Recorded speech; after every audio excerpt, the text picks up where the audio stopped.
DNLC, disons les choses. Nous sommes à Fontenay, au vœu du maire au vœu de la jeunesse, avec le maire de Fontenay et toute une équipe. Et on est avec la marraine de cet événement, Aya Sissoko. Comment vas-tu?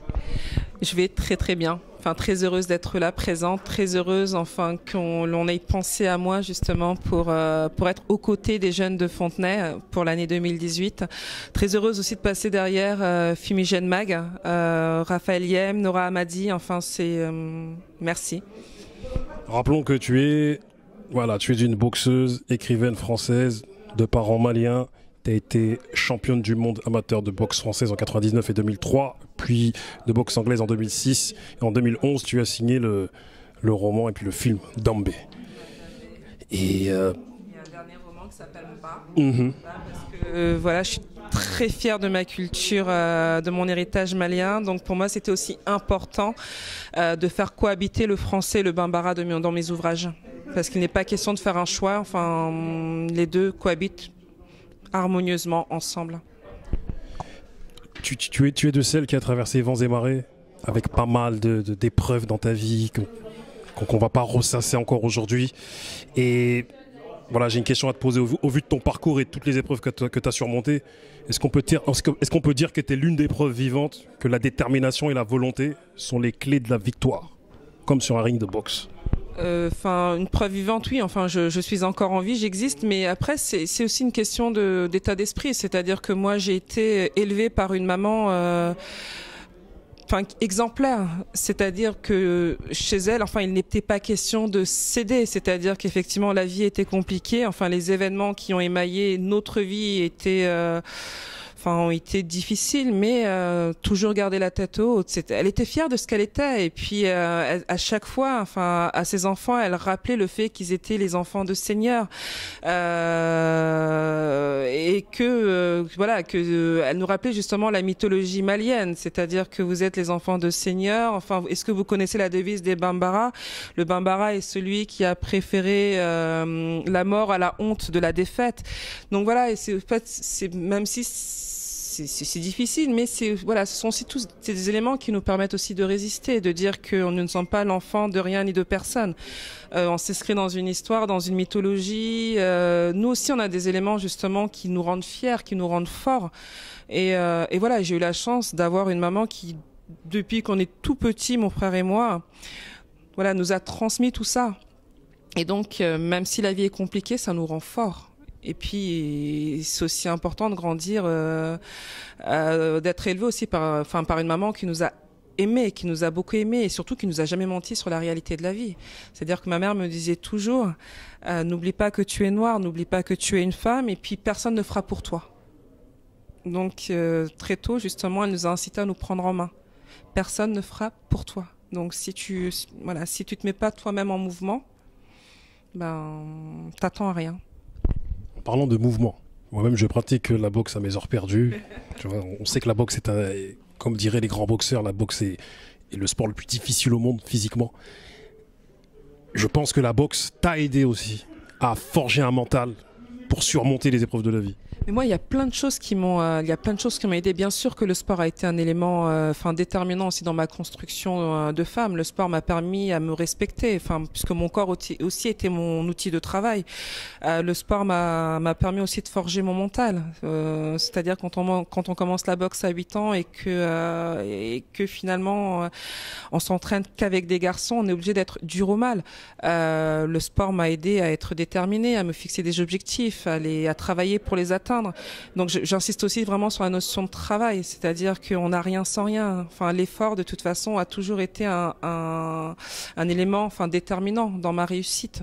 Mais il y a aussi, moi j'avoue aussi qu'il y a eu aussi les livres, c'est-à-dire depuis toute petite, je lis énormément, et dans les livres on trouve énormément de réponses justement aux questions, à des questions qu'on peut avoir, à des questions existentielles qu'on peut avoir. Et j'ai eu, une fois de plus, je rends hommage à ma mère, c'est que j'ai eu la chance d'avoir une mère qui ne sait ni lire ni écrire, mais qui à chaque fois, quand on lui demandait de l'argent pour aller acheter un livre, elle ne nous disait jamais non. Et puis bien sûr, il y a eu les rencontres. Donc là, les rencontres aussi, c'est le fait toujours d'être en mouvement, toujours voilà, d'être en mouvement. Donc bien sûr, il y a des rencontres qui vous feront grandir. Il y a aussi des rencontres qui vous permettent de comprendre aussi, le pourquoi justement, des injustices que vous pouvez subir. Donc voilà, qui vous permettent de mettre des mots justement sur les injustices, comment se structure une société, etc. Donc voilà, tout ça, ce sont des différents éléments qui vous permettent d'être conscient. Et c'est aussi important d'être conscient dans notre société.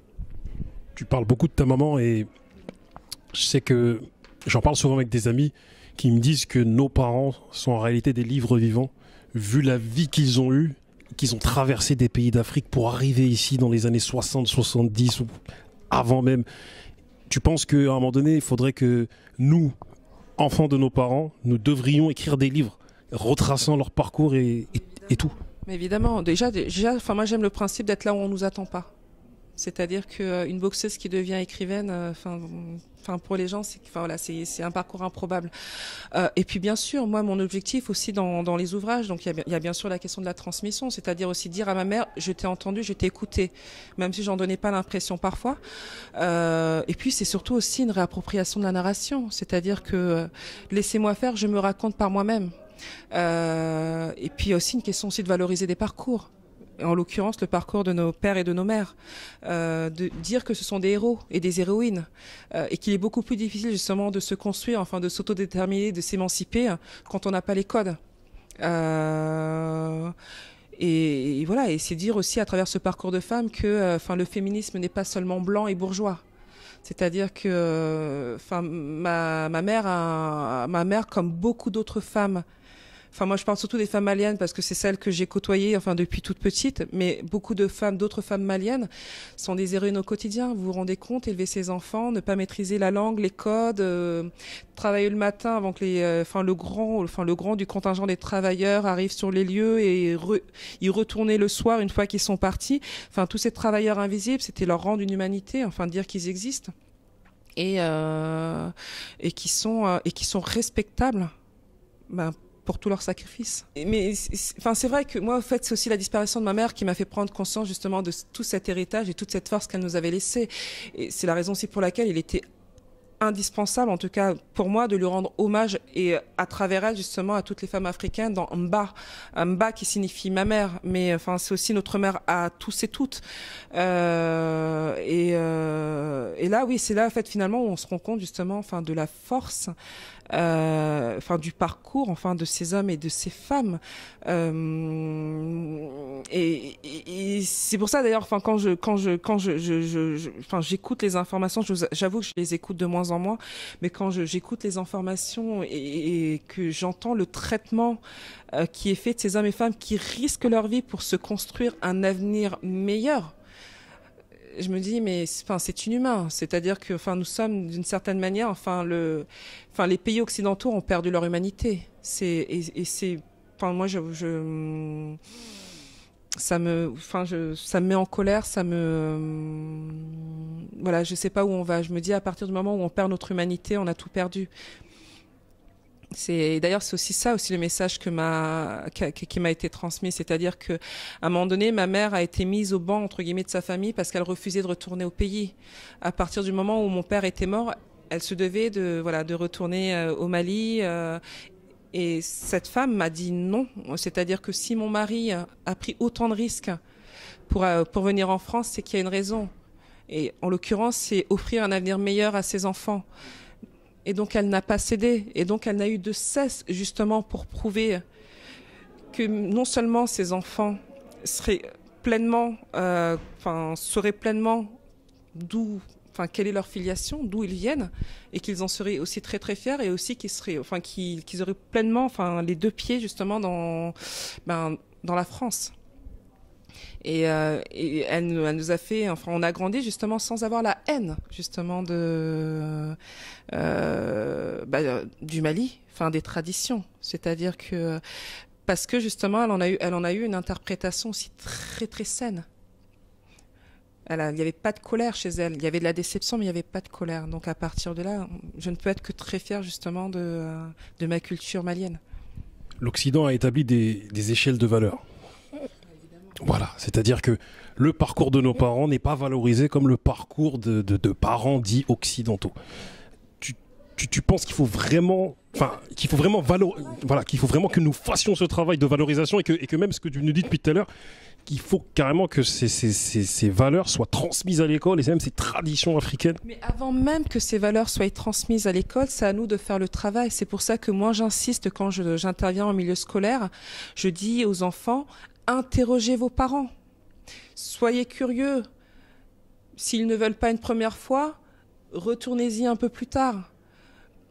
Je veux dire, enfin, nos parents sont respectables, leur parcours est héroïque. Moi, je veux dire, voilà, quand je m'assieds, que je pense justement à ce que ces hommes et femmes ont pu subir justement pour à un moment donné s'ancrer en France, je me dis mais enfin voilà, c'est eux les héros. C'est eux les héros. Et à un moment donné, il faut se dire qu'il faut aussi changer la grille de lecture.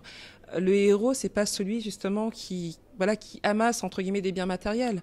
Le héros, c'est aussi celui qui a une parole. Le héros, c'est aussi celui qui fait preuve de courage.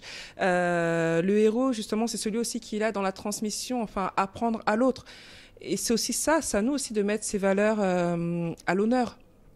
Et c'est ce qu'étaient aussi nos parents. Donc ouais, à nous de faire le job. Moi, à un moment donné, j'ai arrêté de croire effectivement que d'autres pouvaient raconter l'histoire à notre place.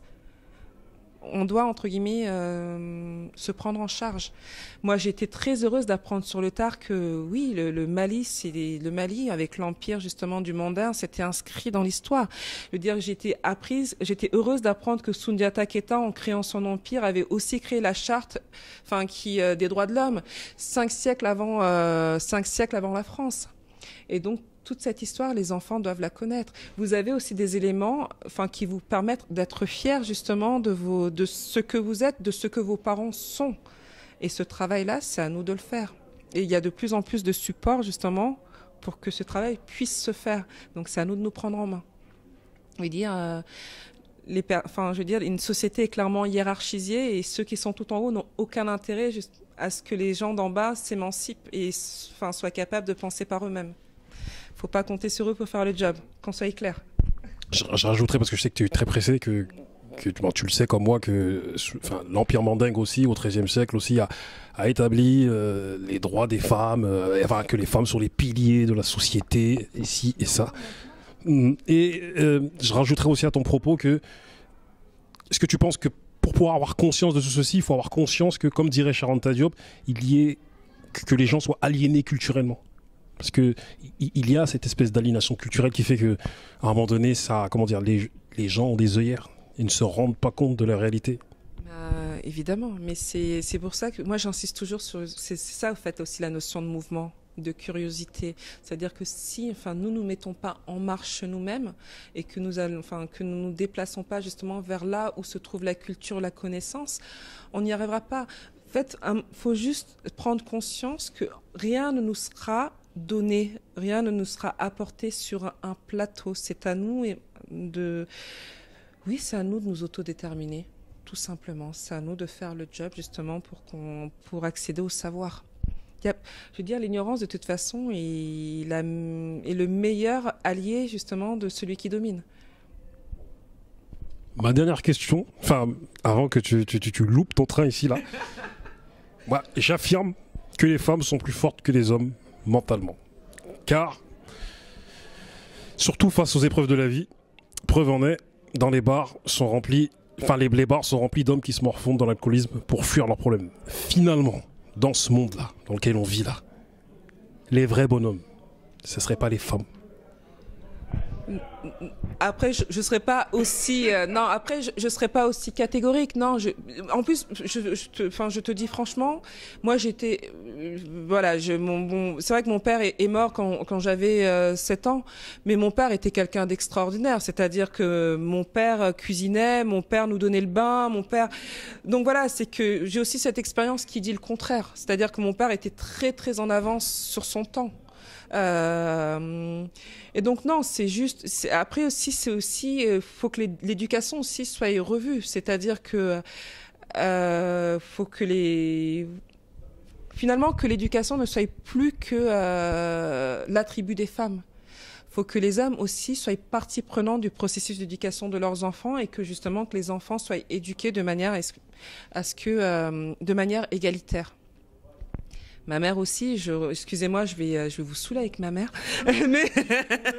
mais justement, c'est vrai que ma mère, donc avec la disparition de mon père, nous a élevés, de manière identique avec mon frère, c'est-à-dire que mon frère passait la serpillière, mon frère, voilà, je ne fais pas, en tout cas, j'essaie de faire le moins de différence possible entre mes enfants. C'était imparfait, attention. Hein. Bien sûr que moi je faisais la cuisine, mon frère ne la faisait pas, mais dans l'idée, de toute façon, il y avait vraiment, voilà, un espèce de partage égalitaire des tâches, parce que vous devez être autonome. C'était une manière d'accéder à l'autonomie. C'était aussi une manière d'accéder justement au respect de l'autre. Voilà, tu respectes ta sœur et voilà. Donc oui, c'est à nous aussi d'être partie prenante justement dans l'éducation qui est celle de nos enfants. Il est hors de question justement de déléguer cette tâche. Je mets des enfants au monde, je les élève. Ce n'est pas à la société de faire le travail. Et d'ailleurs, si la société fait le travail, on sera les grands perdants. C'est-à-dire que la société leur transmettra ce qu'elle a envie de leur transmettre. Et après, je pense que ça ne sera pas non plus à notre avantage. Donc voilà, c'est aussi à nous d'être vraiment partie prenante du processus d'éducation et d'élever nos enfants de manière égalitaire. Aya, je te remercie. De rien. Comme on dirait en mandingue, Tara. Il faut que tu y ailles, il faut que tu prennes ton train. En tout cas, je te remercie. C'était une très très belle interview qu'on a faite et on sent que tu parles avec tellement de sincérité que j'en ai eu pour la première fois, j'étais bouche bée même. Non, mais c'est l'expérience. Honnêtement, c'est à un moment donné, j'ai pas toujours été cette personne posée. C'est vraiment j'ai fait beaucoup d'erreurs. Mais après, c'est à un moment donné, tu te poses, tu fais un espèce de bilan et puis non, ce que je dis aussi, c'est basé sur l'expérience. C'est-à-dire, c'est du vécu. Donc après, tu le verbalises plus ou moins bien, mais c'est du vécu, c'est tout. On le sent. Merci à toi. De rien. Merci à vous. DNLC, dis-nous les choses. On est à la fin de l'événement des vœux à la jeunesse de Fontenay-sous-Bois. Je suis avec monsieur Nassim, le Schlash, et monsieur Philippe Gautret, le maire de Fontenay. Comment allez-vous ? Très bien, c'est la 2e édition et c'est encore un franc succès. Et on est très heureux que vous aussi, vous nous avez fait confiance l'année dernière, vous soyez encore là. C'est vous qui nous avez fait confiance. C'est vous qui nous avez invités, donc on est content. C'est aussi le sens de cette initiative, c'est comment on met en valeur la jeunesse fontenaisienne, comment ils prennent un moment de plaisir et comment, de manière générale, on met en valeur des acteurs de quartier, mais pas que, et dans lequel il y a plein de talents. Et pour lequel voilà, c'est le sens un peu de ce qu'on porte dans cette ville. Et donc on est très touché que petit à petit on arrive à construire au-delà des vœux, c'est comment au quotidien on arrive à construire une politique jeunesse qui permette de mettre en valeur tous nos jeunes talents. Monsieur Nassim, fontenaisien c'est ça, fontenaisien, c'est ça ? Fontenaisien de longue date. Ton ressenti sur tout ça ?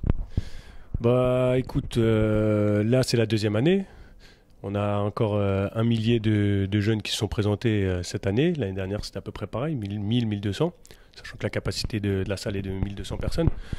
On renoue avec une tradition aussi assez ancienne, où la ville de Fontenay était quand même aussi réputée pour ce type de concert, d'amener des têtes d'affiche, etc. On a une soirée très populaire au mois de juin, avec la fête de la Madelon. Et là, c'est une soirée plus exclusivement axée sur la jeunesse. Et donc ça fait plaisir de voir des choses qu'on a connues un peu plus jeunes, alors avec d'autres chanteurs. Hein. C'était pas le même format. Mais en tout cas voilà, ça fait plaisir de voir autant de jeunes comme ça connaître les textes et vraiment kiffer, c'est le mot. et vraiment être en symbiose avec les différents artistes, puisqu'il y a eu une tête d'affiche, mais il y a eu aussi des artistes, y compris des artistes fontenaisiens, qui n'ont pas beaucoup la chance de faire ce type de scène, notamment la salle Jacques Brel, qui est finalement une grande scène. Donc ça fait plaisir quoi, de voir des jeunes talents fontenaisiens se produire localement. En off, monsieur le maire, vous nous disiez que monsieur Sadek, vous avez interpellé par votre jeunesse. On va pas utiliser les termes qu'il a utilisés. Et cette jeunesse-là que vous avez en vous, comment vous la mettez à profit pour votre ville? Bah écoutez, d'abord, comme Nassim, on a grandi à Fontenay. Nous, cette jeunesse-là, elle nous ressemble. La jeunesse des quartiers populaires. Pas que à Fontenay, parce que la jeunesse est mixte. Et ce soir, la jeunesse était mixte, à l'image de Fontenay, des quartiers populaires, des quartiers un peu plus classe moyenne, un peu plus bourgeois. À l'image de cette ville. Et nous, les images qu'on a à la télé, on veut les casser. On veut porter une autre image, la valoriser, montrer que cette jeunesse-là, elle a beaucoup de qualité, beaucoup de talent, et que finalement, on peut aussi les valoriser, et puis on peut y mettre du sens. Et j'étais très heureux l'année dernière qu'on accueille Assa Traoré, qui poursuit un combat très important que nous portons dans cette ville, et dont Nassim le porte pour nous au nom de la municipalité. Mais aussi de pouvoir mettre en valeur une personne comme Aya Sissoko qui porte aussi des choses sur les questions de transmission qui sont aussi des éléments très importants pour une partie de notre population, mais pas que, je vais même dire pour l'ensemble de la population, quand on sait que finalement la France, elle est plus diverse que certains veulent bien nous le faire croire, et que ça c'est une richesse dont nous, à Fontenay, on essaye d'en faire profiter tout le monde, et en tout cas de dire c'est ça la France. Nassim, tu penses que les municipalités devraient être à l'image de la population, c'est-à-dire il faudrait plus de municipalités jeunes en France qui soient plus connectées à la réalité? Bon, lui c'est le maire, il peut pas dire tout. Moi je suis que l'adjoint, je peux me permettre. C'est vrai qu'avoir une équipe rajeunie, ce qui est le cas, on a eu la chance en 2014 d'avoir une équipe, rajeunie, et deux, à mon sens en tout cas, qui se rapproche le plus en termes de représentativité à la population de notre ville. Donc ça c'est quelque chose, c'est des combats, c'est aussi des idéologies qui mutent et qui se modifient. Ça je pense que c'est une vraie chance parce qu'on peut avoir une politique plus dynamique. C'est-à-dire qu'aujourd'hui, la ville de Fontenay a une communication qui est totalement différente. L'idée n'est pas de critiquer pour critiquer, mais c'est juste que c'était des fonctionnements différents. C'est-à-dire c'est des fonctionnements d'une autre époque. Quand on a des maires qui sont élus depuis 20, 30 ans, on ne peut pas leur demander d'être dans le move, quoi, comme un maire qui vient d'être élu et qui a 35 ans. C'est pas possible. Donc, je pense qu'il faut absolument laisser la place aux jeunes gens dans les conseils municipaux. On a la chance encore une fois aussi d'avoir des jeunes gens mais d'expérience, ça compte aussi parce qu'on a l'impression que jeunesse rime avec inexpérience généralement, et ce qui n'est pas le cas. On a des profils divers et variés, on a de l'expérience de terrain. Bon, en tout cas c'est mon cas. J'ai aussi un bagage scolaire, mais il y a d'autres personnes qui ont que le bagage scolaire, d'autres personnes qui n'ont que le terrain, et c'est ce qui fait aussi la richesse des idées et le débat qu'on a au sein de notre commune. Donc pour répondre à ta question très clairement, oui, oui, il faudrait que, par exemple, à Évry, dans d'autres villes, par exemple, on laisse plus de place à la jeunesse. Dans 2 ans, ce sont les élections municipales. Que peut-on vous souhaiter pour la suite des événements? De poursuivre le combat, mais pas pour nous, pour Fontenay, pour faire en sorte que ce qu'on évoque là ce soir, on puisse le poursuivre pour que ça permette aux Fontenaisiens de continuer à vivre dans une belle ville et que ça permette aux jeunes de s'épanouir à Fontenay ou ailleurs. Bon, ce qu'on peut nous souhaiter, donc là c'est une question pour le groupe, hein. Donc, voilà, je la prends pas pour moi. Ce qu'on peut nous souhaiter, oui, en effet, il y a beaucoup de questions, il y a beaucoup de combats en ce moment. C'est-à-dire qu'il y a quelque chose peut-être qui peut être lourd pour les gens qui regardent cette vidéo, mais qui est extrêmement important, c'est la remise en question en fait des municipalités, des mairies telles qu'on les connaît, avec un pouvoir au niveau de la mairie, du maire, décentralisé, c'est-à-dire proche des habitants. Mine de rien, on s'en rend peut-être pas compte, mais on a juste à pousser une porte pour avoir un certain nombre de réponses, faire un certain nombre de démarches. Et aujourd'hui, c'est quelque chose qu'on essaye de nous enlever. Donc moi, je suis très pessimiste et inquiet sur ces questions-là. On essaye de recentraliser comme c'était avant. Et ça, c'est une mauvaise chose. Donc ce qu'on peut nous souhaiter, c'est surtout qu'on gagne ces combats-là. On gagne ces combats où on arrive à conserver énormément de compétences qui sont indispensables pour les gens de la ville. Donc il y a des compétences qu'on a perdues, mais je ne perds pas espoir pour qu'on les retrouve, notamment la compétence du développement économique, de l'aménagement aussi urbain, parce que c'est ça qui fait la ville, quelque part, l'urbain. Et ce qu'on peut aussi nous souhaiter, c'est au-delà c'est pas une question de gagner des élections ou pas gagner des élections, c'est qu'en fait, la mémoire, ce qui fait vivre, ce qui fait Fontenay, l'âme de Fontenay, en fait, puisse rester et qu'on puisse retrouver des actions comme celle de ce soir chaque année. Et plus encore, on a une politique culturelle aussi qui est très dynamique, qui demanderait à être développée parce qu'elle ne touche pas toute la population, malheureusement. Elle touche une grande partie, mais pas toute la population comme on le souhaiterait. Et qu'on conserve ça. Et aujourd'hui, c'est vrai qu'on n'est pas tous d'accord sur cette question. Et ça, c'est les Fontenaisiens qui trancheront dans 2 ans. Messieurs les Fontenaisiens, merci. Merci à vous.